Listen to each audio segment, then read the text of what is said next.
જય દ્વારકાધીશ। આજનો વિડીયો આપણા શ્રી રાજાધિરાજ શ્રી દ્વારકાધીશના મંદિરની 56 પગથિયાના ઇતિહાસ વિશે છે।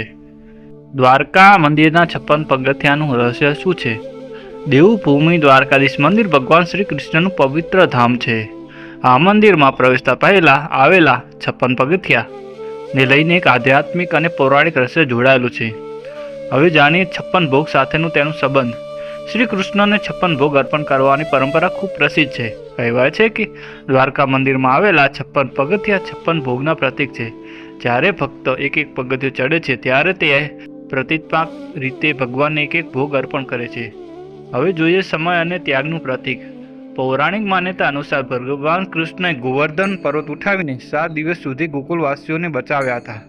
આ 7 દિવસ દરમિયાન યશોદા માતાએ ભગવાનને 8 ભોગ એટલે કે કુલ 56 ભોગ અર્પણ કર્યા હતા।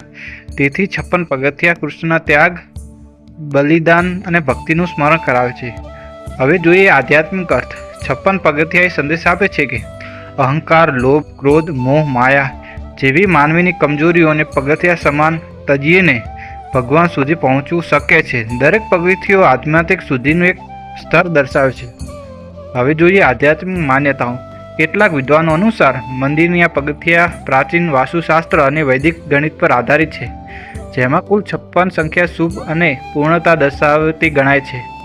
ભક્તોની અડગ શ્રદ્ધા। આજે ભક્તો 56 પગથિયાને ખૂબ જ આદરથી ચડે છે।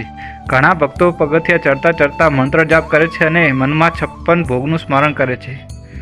આ 56 પગથિયા વિશે અલગ અલગ માન્યતાઓ છે, પણ આપણે તો શ્રી દ્વારકાધીશના 56 પગથિયા ચડો એટલે આપણે સ્વર્ગ મળ્યું। જય દ્વારકાધીશ।